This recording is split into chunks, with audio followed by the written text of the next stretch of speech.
Peace and love, you beautiful wonders of spiritual level of being. Nathan here from a spiritual level of being, and you have a spiritual level of being. And today we're going to be discussing the secret teachings of Jesus, part 5, going within. Now, Jesus states in the Gospel of Thomas that if those who lead you, meaning the religious authority, the religious establishment, say to you, "See, the kingdom of heaven is in the sky," then the birds of the sky will precede you, meaning that the birds will get there first. Then he says that if they say to you, "It is in the sea," then the fish will precede you.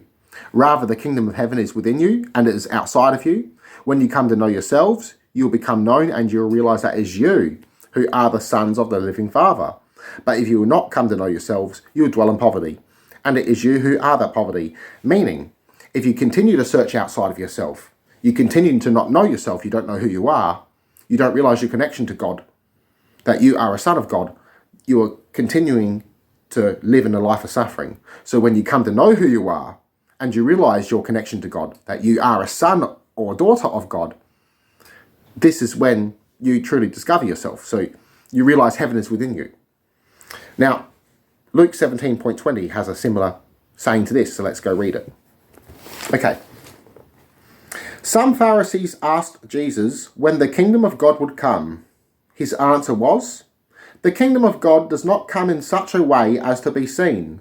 No one will say, 'Look, here it is,' or 'there it is,' because the kingdom of God is within you." So again, it's within you. So not to search outside of yourself, but to look within. And this is more clearer in Luke 17.22, just underneath. Then he said to the disciples, "The time will come when you will wish you could see one of the days of the Son of Man, but you will not see it. There will be those who will say to you, 'Look over there,' or 'Look over here,' but don't go out looking for it." So don't go looking outside of yourself. "As the lightning flashes across the sky and lights it up from one side to the other, so will the Son of Man be in his day. But first he must suffer much and be rejected by the people of this day." So this is going within, realizing that you are a son of God. This is tapping into the source of God within you. So this is when you become a servant to humanity. So helping others see the light within them, to carry the light. And those who don't understand this will hate you. They will persecute you. They will call you a devil worshipper, a cult, etc. So Jesus here challenged the religious authority, the religious establishment. So he was bringing back a personal relationship with the divine to the people. So a personal relationship, which is a spiritual philosophy. So not one controlled by the religious establishment. So this is why the religious establishment wanted to kill him, as he was challenging their power. So they were forming their own religious authority, their own religious movement, as they were the ones that had all the answers, that they were the ones who chose who could enter the temple. They were denying people medicine, selling lucky charms. So they were corrupt. Now let's go to Matthew 7.13. Okay.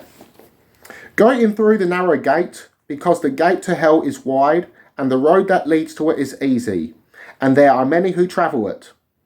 But the gate to life," the soul, the spirit, "is narrow, and the way that leads to it is hard, but there are few people who find it," as everyone's searching outside of themselves. So this is about going within.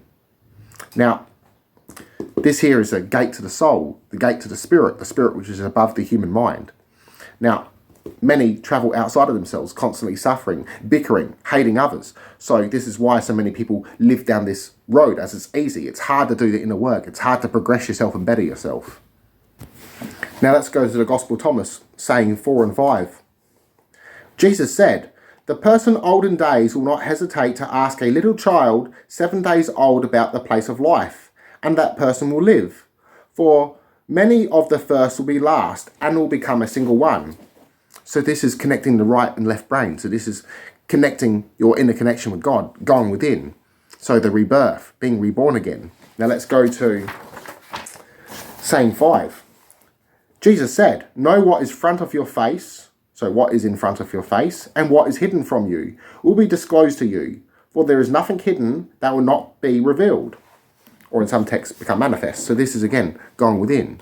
So the law of attraction. So manifesting your reality, shaping your reality.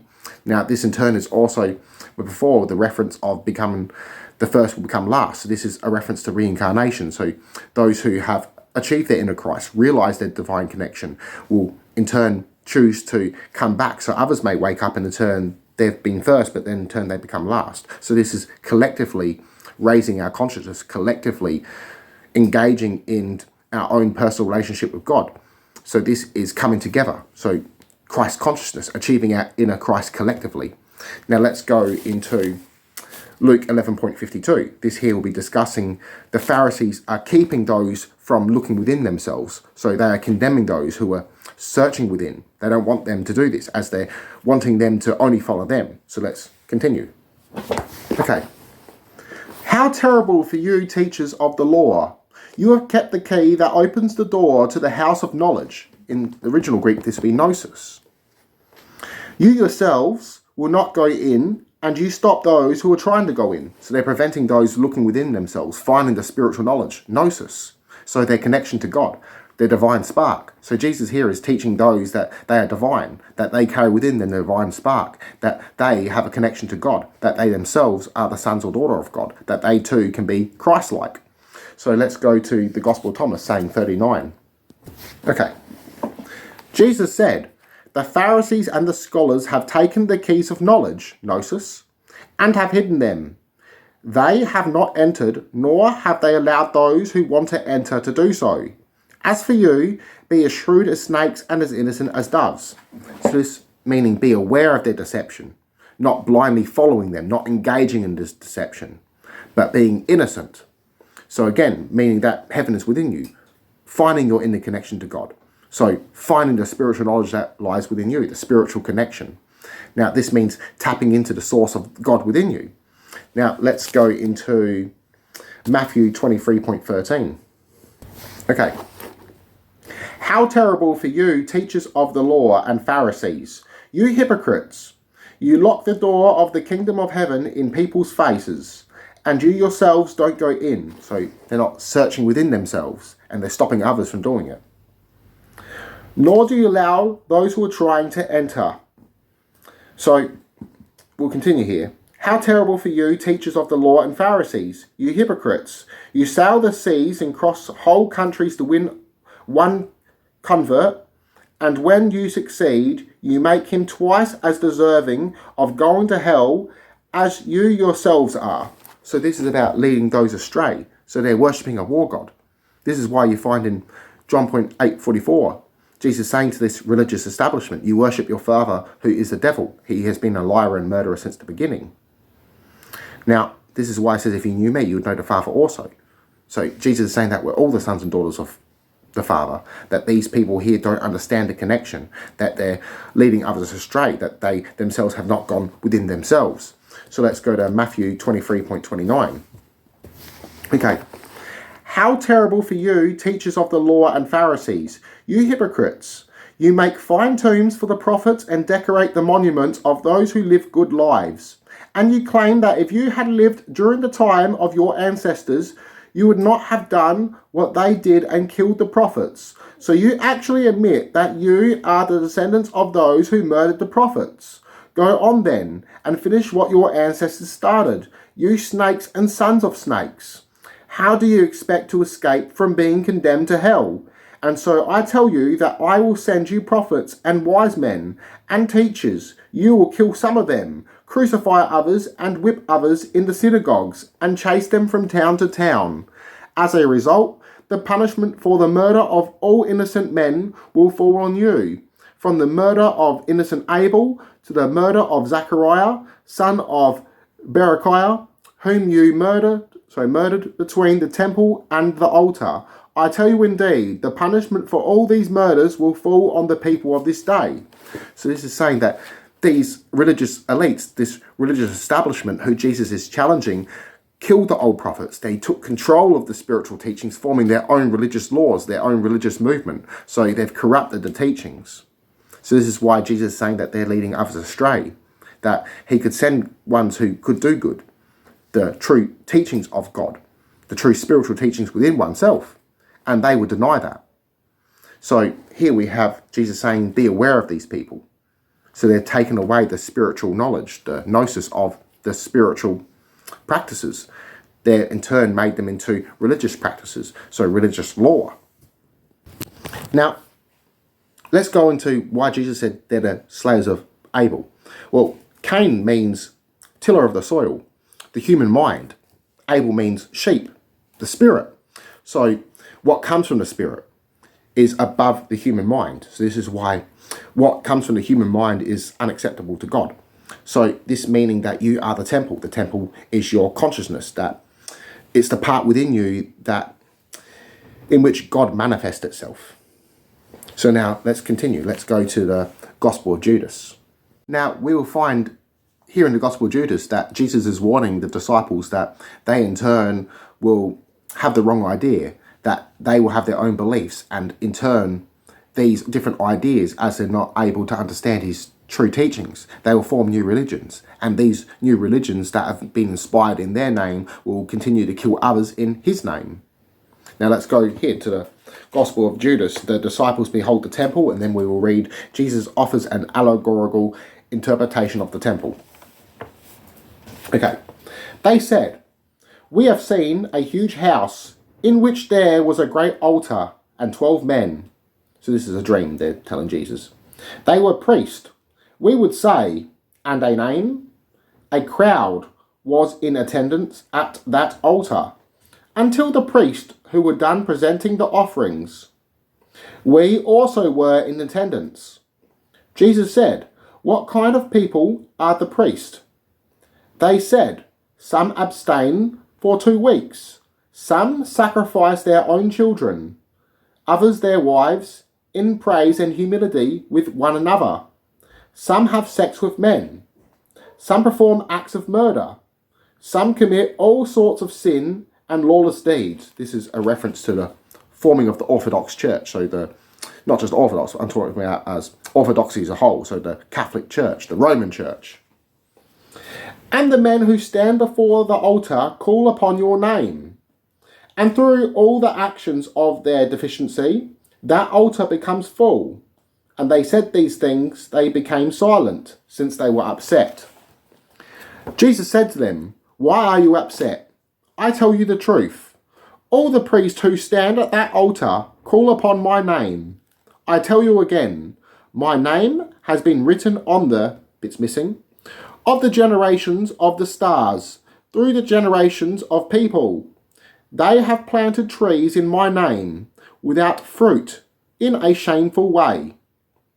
Jesus said to them, "You are the ones presenting the offerings at the altar you have seen. That is the God you serve.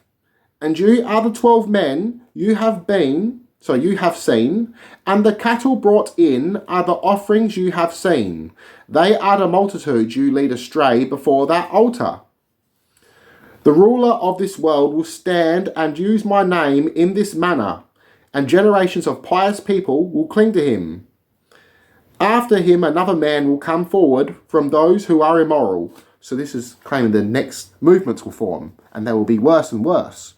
So this is a form of the Roman Church, which in turn would form into the Catholic Church, which would do much worse deeds. So this is Jesus warning those following the religious leaders using deception, and in future those who would use his name. Now let's go to Matthew 24:3 to 14. Okay. "As Jesus sat on the Mount of Olives, the disciples came to him in private. 'Tell us when all this will be,' they asked, 'and what will happen to show that it is the time for your coming and the end of the age?'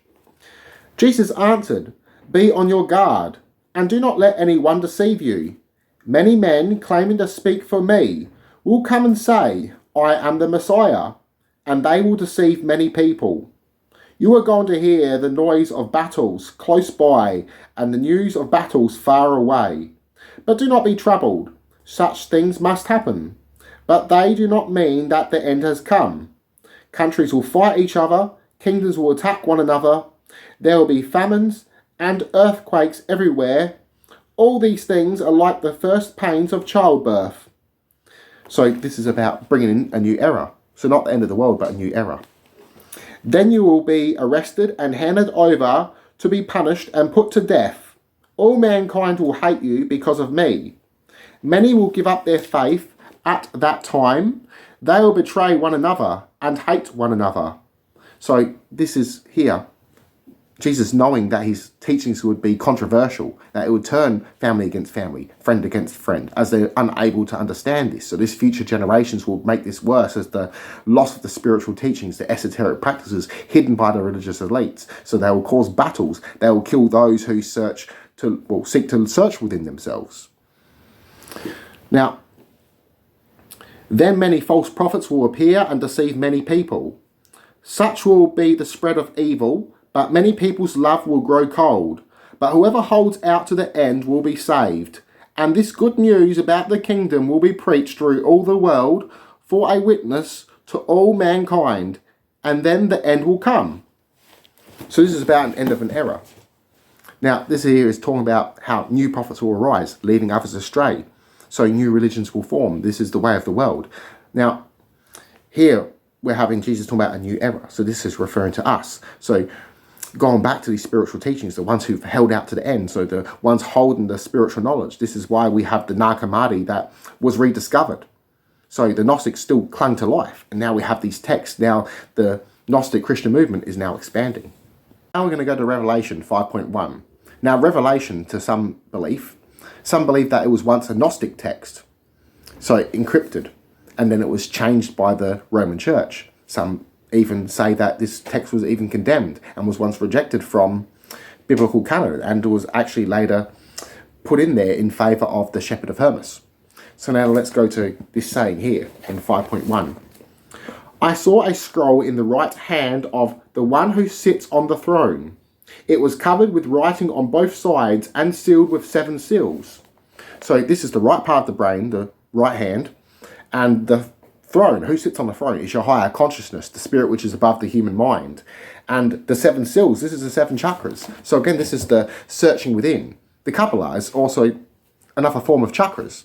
Now, we have here this searching within, the connection with God, finding the God within you, finding heaven within you. It's a state of mind. So living to your fullest potential, being like Christ, being like Buddha, being like a religious figure that you hope to be like, to achieve like, something greater than yourself. So going beyond. Now this is causing chain reactions. So inspiring good in others. So your kind action could be someone else's miracle. Now there's a saying in the Bible that Jesus also states that together we can do greater things than him because he is leaving this world. So this in turn is us discovering the Christ within us, coming together collectively. So peace and love everyone. I love you all. Connect to one mind and soul. Namaste.